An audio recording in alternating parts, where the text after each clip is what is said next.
What would you do with $10,000? Why do we treat $10,000 differently than, say, $10? And why is the U.S. falling behind in the drone industry? We'll answer these questions and more on this, the 147th episode of the DoughRoller Podcast. Welcome to the DoughRoller Podcast, where the best thing money can buy is financial freedom. We help you make more, spend less, and invest the rest. And now your host, Rob Berger. Whether you're just starting out, buried under a mountain of debt, or well on your way to financial freedom, this is the podcast to help you take your finances to the next level. Today on the show, I'm going to basically let you guys take over, so to speak. A few weeks ago in the weekly newsletter, I asked a simple question, and that was, what would you do if you came into $10,000?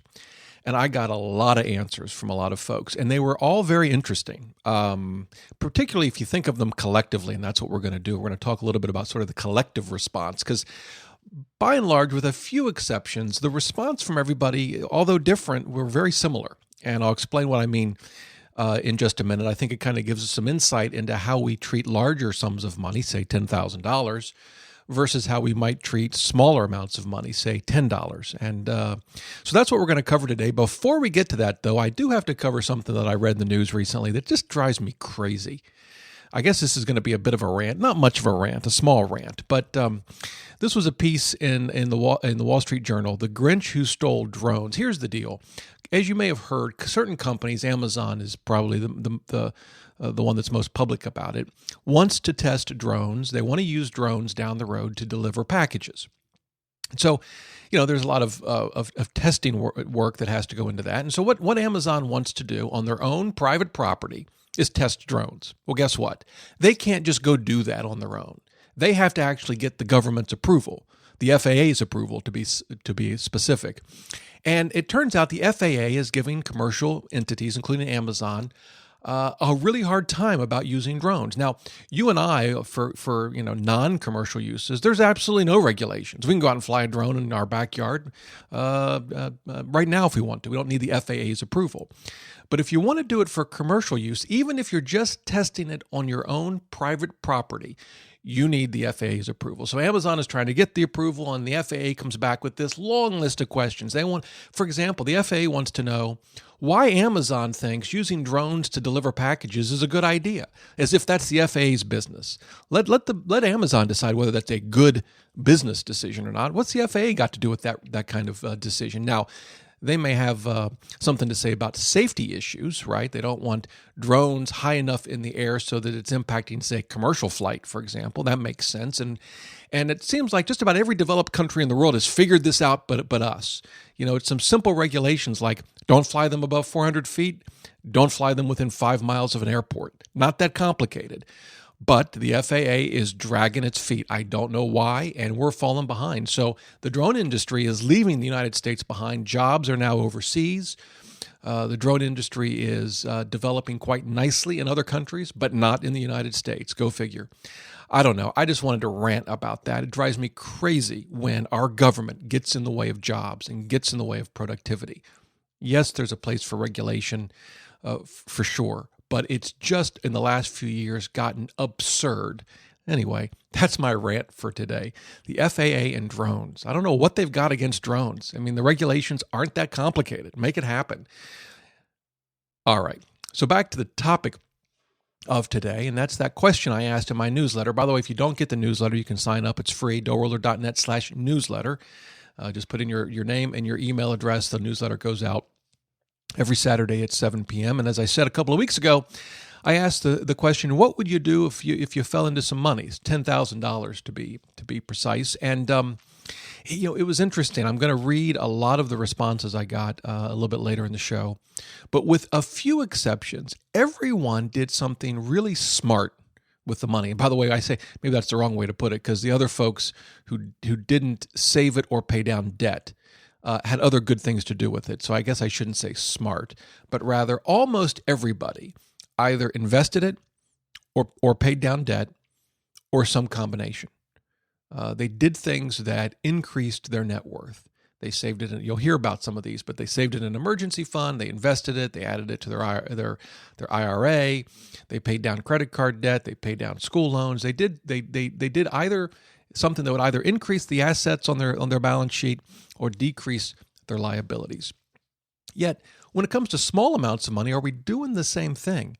And why not? If I ask the question, what would you do if you fell into $10? Well, people would probably email me and say, Rob, that's just kind of a stupid question. And it does sound like a silly question because we all have $10. Even if we're struggling month to month, we can probably find our way to a $10 bill. But we don't treat it the same way. At 10,000, we treat differently. And I think it's true too. We often encounter this with our tax returns. If your taxes are such and your withholdings are such that you get a decent sized tax return, we tend to think about that money differently. Okay, this is special. This is a lot. Even $1,000, $5,000, whatever your tax refund might be. I don't want to blow it. How do I want to use this money? Yet we don't give the same amount of care and attention to smaller amounts of money. And I can't help but think we should. Yes, $10 isn't much in and of itself.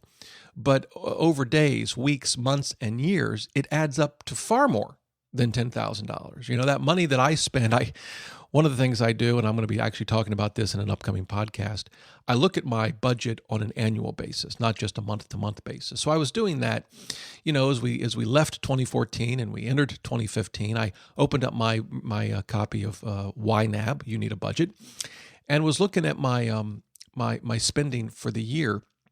And one of the things I looked at was how much I spent at Starbucks or other coffee shops. Anything that I spend at a coffee shop, I simply categorize. The name of the category I've given it is just Starbucks. And, I don't spend more than about $4 at any visit. A good friend of mine calls Starbucks $4, by the way. So I guess it makes sense. I spend $4 about every time I go to a coffee shop. And you know how much I spent last year? You'll have to wait until the podcast on my budget. I can't even say the number, but it adds up. And so I wonder if we ought not be thinking about $10 or any other small sort of amount of money that comes into our lives daily, weekly, monthly, the same way we think about bigger numbers like a tax refund, or in this case, $10,000. Why don't we think about those small amounts the same? I think there's a couple of reasons. One is it's common, right? It's a couple bucks here and there, $5, $10, $20. It's common. We interact with that kind of money every single day. And we don't interact, most of us, with $10,000. If you do, then just pick a bigger number. Maybe $10,000 is just walking around money for some of you. If it is, then just pick $50,000 or $100,000. But I think for most of us, $10,000 is something special. $10 ain't. It's just common to us. We don't think about it because it just happens every day. I think that's one of the reasons.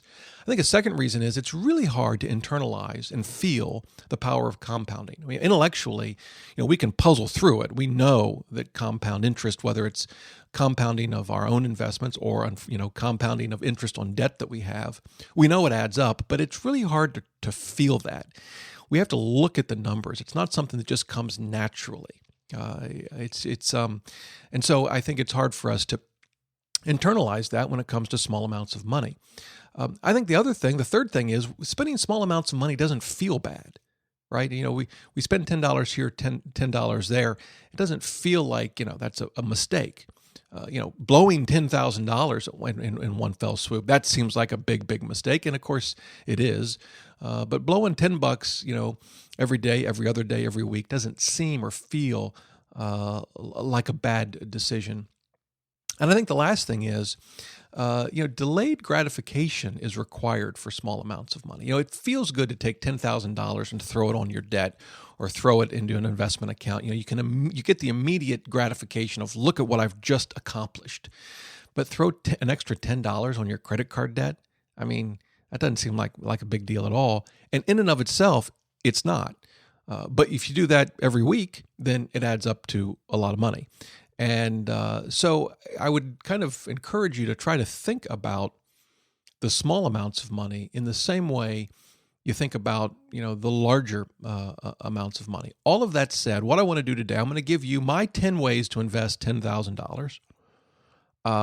And then I'm going to read through the responses I got from you all in response to the question I had in the newsletter. And so there you go. That's what we're going to do. So my top 10 ways to invest $10,000. Number one, max out an IRA. That's sort of an easy one. Now, of course, as you know, maxing out an IRA is not going to spend all $10,000. You can't put that much in an IRA in 1 year.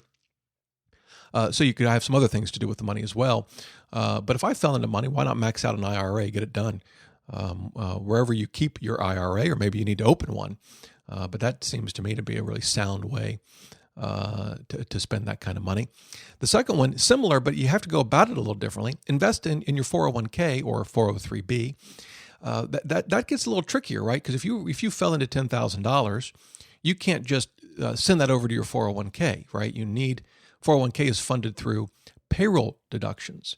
But what you could do, if you're not maxing out your 401k already, is increase your contributions to your 401k out of your paycheck, and then use the 10 grand to offset your lower take-home pay, right? You're going to take home less money if you increase your contributions to a 401k. So you could use the $10,000 to offset your lower take-home pay. That's how you could get some of that money into a 401k or other workplace retirement account. Number three, invest in a taxable account. I mean, if you've maxed out your 401k, you've maxed out your IRA, why not throw it into a taxable account? My favorite options, as you probably know, my favorite option is Vanguard, but I also like Betterment and Wealthfront, and I'm experimenting with both at the moment. But wherever you keep your taxable money, maybe you don't keep it there, maybe you keep it somewhere else. But why not just add to the investments? I got an email. I'm going to actually cover this in a future episode because it's an important topic. And I've dealt with this before, but it's, what do you do with your money when you've maxed out all of your tax-advantaged retirement options? Your 401k, your IRA, maybe an HSA if you have that. But, you sort of maxed them all out. What do you do? Well, there are options. You can do a variable annuity, which has some tax advantages. I would recommend this to the surprise of no one, Vanguard. It sounds like they're an advertiser, but they're really not. I need to reach out to Vanguard. Maybe they could become an advertiser, but they're not. I just think they're the best mutual fund company out there, and they have variable annuities. In fact, I had one of their folks on the show, Tim Holmes, a while ago to discuss variable annuities. You can find that podcast. It's podcast 73, DoughRoller.net/podcast 73, my interview with Tim Holmes. But that's not what happened with this listener that emailed me. The person that emailed me had maxed out their 401ks and IRAs and other retirement accounts. So they went to a financial planner, advisor, to see how they might continue to save for retirement. And you know what this advisor did? They put them in a $500 a month permanent life insurance policy with a cash value for $500,000 of life insurance. And I'm thinking, really? I think that was probably a great move for the financial advisor, not such a great move for the client. So, one of the, I think, good options is just to put it in a taxable account that is tax efficient. And certainly Vanguard index funds, by and large, are tax efficient, meaning while you'll have dividend income every year that you may or may not have to pay taxes on, depending on your tax bracket, you're not likely to have a lot of capital gains from that investment. And of course, with Betterment and Wealthfront, with tax loss harvesting on taxable accounts, if you have enough in the account, you have those advantages as well. So my third option, stick it in a taxable investment account. All right, number 4, pay off high interest credit card debt. I'm not a big fan of paying off ahead of time debt that's at a low interest, particularly 0%, but in other low interest debt. It's not that it's necessarily a mistake. I know some folks, you've emailed me and that's what you've chosen to do. For me though, I'd just as soon invest it if it's at a really low interest. But if you have high interest credit card debt, I think it's a great investment. You get a tax refund or otherwise come into some money, throw it at that high interest credit card debt. I'd probably try to transfer it to a zero balance transfer card first. That's what we did when we had credit card debt years ago. But if that weren't available to me, throw that money on high interest credit card debt. That's a great investment. And we all know with credit cards, it's easy to find yourself in debt that's paying, double digit interest. That's pretty common for a credit card. So throw it at that high interest credit card debt. Number 5, increase or begin saving for an emergency fund. Throw it in a high yield savings account. I keep mine primarily at Ally, but also have one at Capital One 360. Actually, one thing I've noticed lately is that Ally's been bumping up their interest rate, their yield on their savings account. I want to say it's up to 99 basis points. Don't quote me on that, but throw the money in an emergency fund. It's a great way to, I think, spend, so to speak, $10,000. Number 6, pay off a car loan. If you've got a car loan, you all know I don't like car loans. But of course, we had them for years, like I think most people probably do or have in the past. We don't anymore. We pay cash for our cars now. That took us a while to get to that point. It's not easy. But if you've got a car loan, and I think it's another great way to spend $10,000, pay off the car loan. Number 7, fund a HSA account. We've talked about HSA accounts in the past, particularly using them as a sort of a retirement account option. But if you have a high deductible health insurance policy, then consider opening, if you haven't already, or funding your HSA account. You can learn more about those, podcast 67. That's when we talked about them. But those are a great option. I've never actually had a high deductible insurance policy, so I don't have an HSA, although I suspect one will be in my future at some point here in the next couple of years, but not at the moment. But that's another great way to use the money. Number 8, fund a 529 account for your child's education. That's always a good way to use it. Again, depending on the tax advantages you get in the state where you live, it may or may not make sense to put all $10,000 towards an account. It also depends on how many children you have. But certainly for some, or perhaps all of the money, I think funding a 529 account or adding to an existing 529 account is a great way to go. And in fact, we've talked about 529s in the past as well. And you'll find that at podcast 113, DoughRoller.net/podcast 113. Number 9, start a CD ladder. Some folks like to keep their emergency fund and certificates of deposit. Longer term CDs have higher rates typically than savings accounts. Of course, the downside is you get penalized if you take your money out early. So they just ladder the CD. They have, you can imagine 5-year CDs, and you have five of them, and they each terminate at different times, each a year apart, so that although all of your money eventually is locked away in 5-year CDs, each CD, there's one CD that matures every year. And that doesn't mean that you wouldn't have the risk in some cases of having to liquidate them all and pay a small penalty. But by having them mature every year, you reduce the risk of having to liquidate them all. So that's one option with $10,000, start a CD ladder. And then the last option that I've got on my list is buy I-bonds. I think I-bonds are a good option for part of the cash portion or bond portion of your portfolio. I have an I-bond that I started in 2014. I funded in 2014, and you're not gonna get rich on I-bonds, that's for sure. But for that bond portion of your portfolio, I think I-bonds are good options as part of the bond portfolio. I wouldn't have everything in an I-bond, but they do have an inflation protection element that I like. So that's my 10th and final suggestion as 10 ways to invest $10,000. So that's my take on it. So what was your take? Well, let's go through some of the responses. So let's begin with the first. Larry, he says, that's a no-brainer. Buy stock in a quality dividend-paying company. Now, he didn't say which quality dividend-paying company. So Larry, if you're listening and you have any tips for us, feel free to shoot me an email and let me know what quality dividend-paying companies you like. But I think that's a great way to invest, and it's certainly, I invest in individual stocks. Again, I think the core of a portfolio should be in index funds, but I do believe that individual stocks, if you have the time and you want to do the research and you have the temperament for it. The hardest part is sticking to your decisions long term, even when a company or industry might not be doing so well, or we might be going through an economic cycle that is hurting a particular company. Can you stick to your guns and stick with that company? That's, I think, the hard part for a lot of folks. And but in any event, Larry, I think that's a great option. Quality dividend-paying company. Karen, I would pay off any outstanding debt that I had and put the rest in savings. There you go. A great option. Robert, this is one, he got very detailed. You ready for this? $2,500 in the checking account for cash flow, $2,000 split between two children's UTMA accounts, $2,500 to the Vanguard Global Minimum Volatility Fund. That's actually one I'm not familiar with, so I'm going to have to check that one out. $2,000 to Fidelity Investment Account for future investments, and $1,000 to iBonds. There you go. He's got it all planned out. It's almost like, Robert, it's almost like you, in fact, have $10,000, and that's what you've mapped out you're going to do with it. I think that was probably my most detailed response that I received. All right, a reader named Jeff said, if I came into $10,000 right now, I'd probably put it into one of my Vanguard index funds. I'm debt-free, have my needs covered, and anything else would be just wasting the money. Jeff, I like the way you think too. Sounds terrific. Christina, I would drop it right into my daughter's 529 plan. Perfect.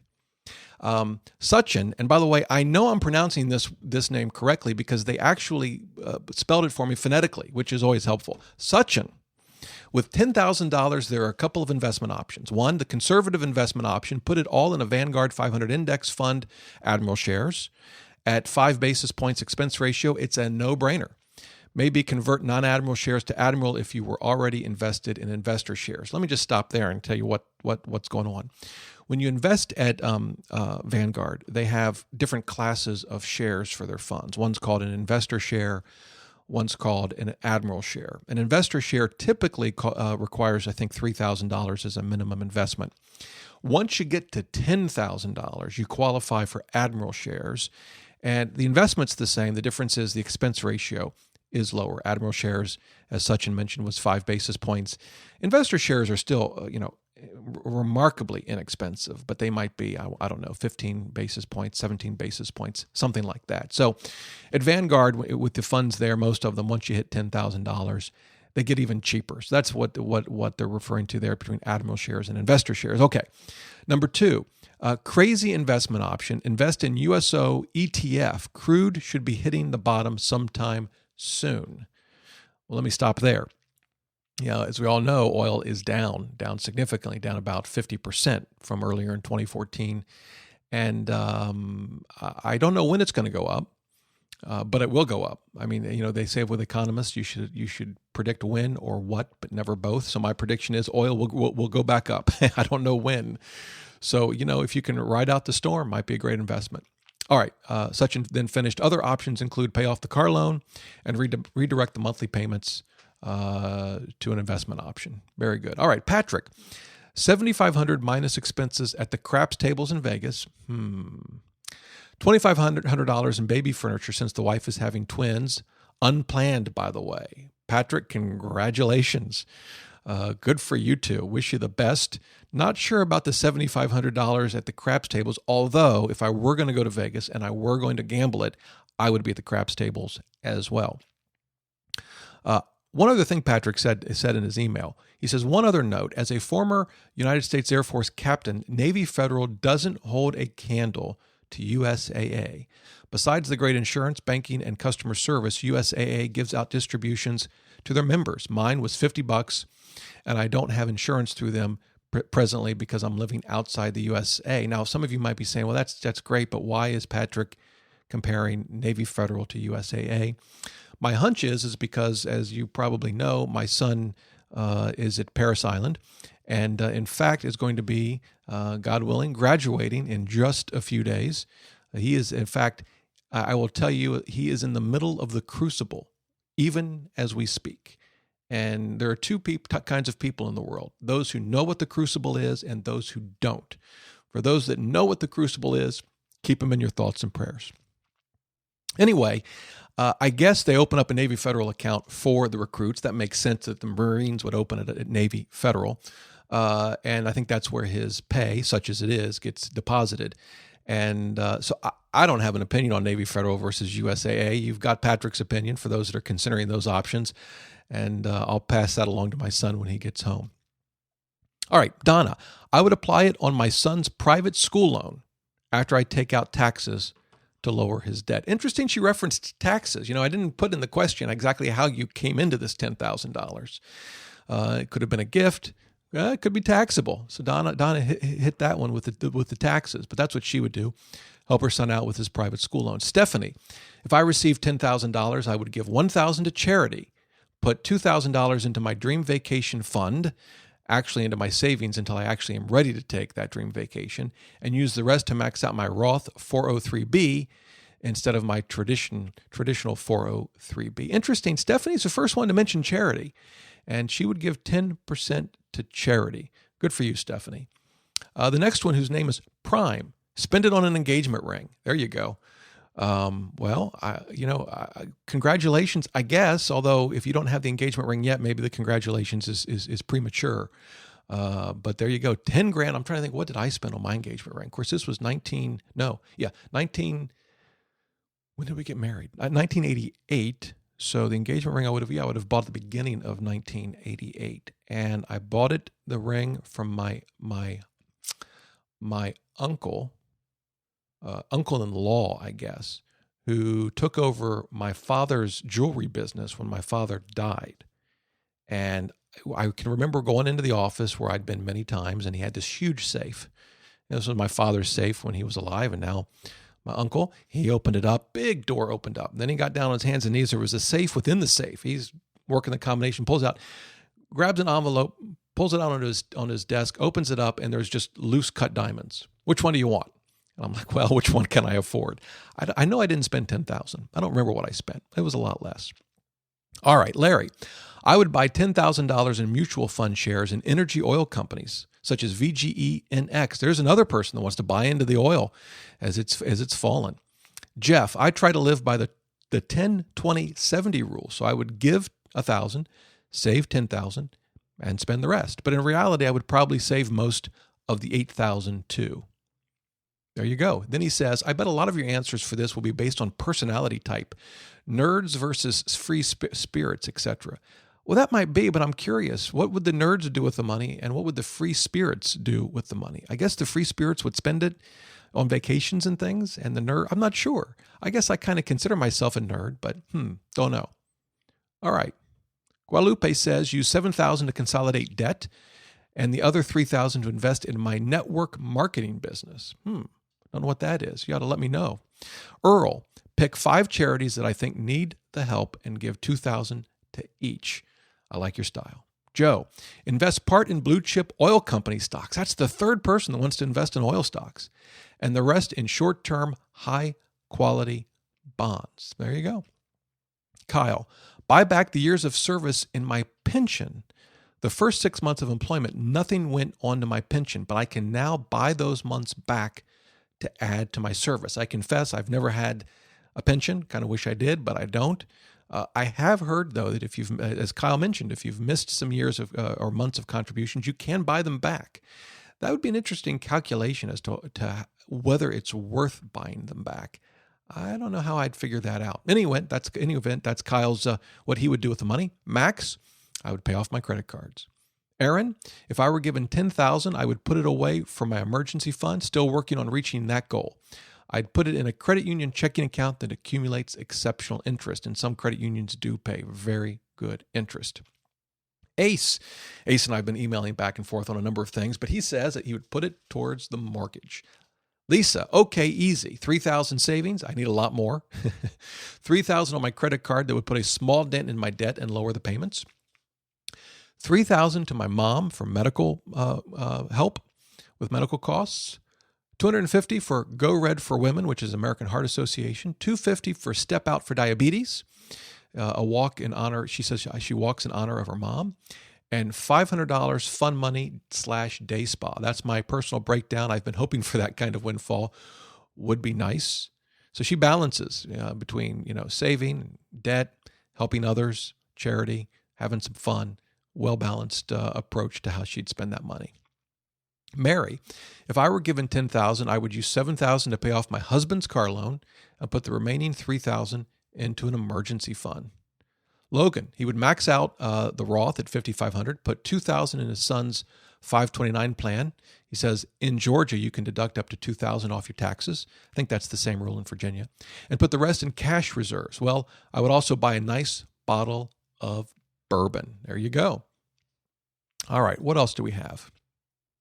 Jessica, pay down my debt. Bill, reduce credit card debt. AJ, I would use around $5,000 to invest and build positions, and the other $5,000 to pay down debt. Rhea, express gratitude to whomever provided the $10,000.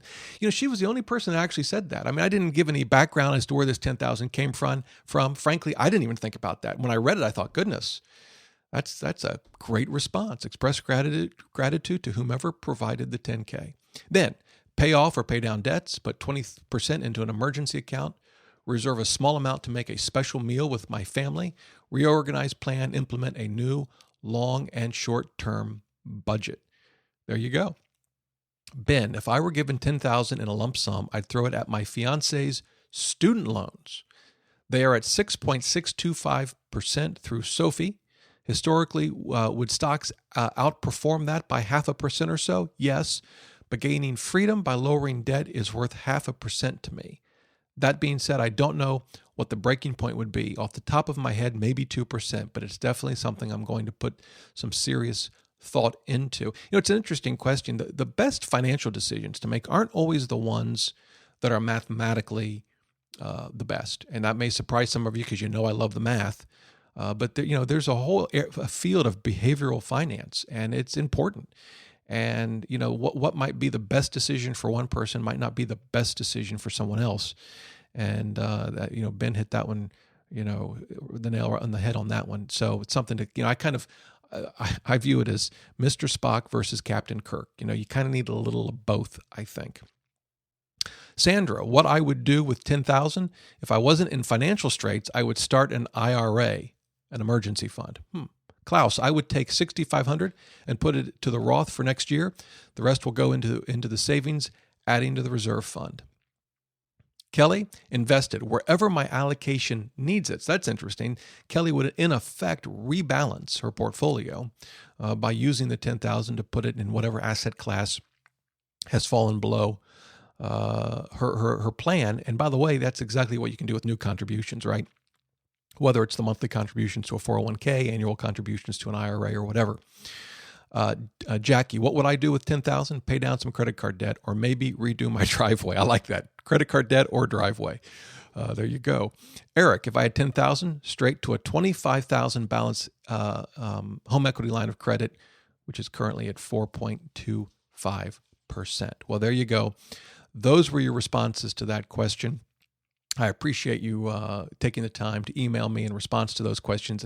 I started questions in the newsletter a couple of months ago, and it's been a lot of fun as a way to kind of just throw ideas out there. Hopefully, as you listen to other people's responses, you maybe can get some ideas, but also just kind of cause us to think a little differently about finances. In this example, I think the real takeaway for me is really examining why we approach $10,000 the way we do, and kind of ask, shouldn't we be approaching all of our money the same way?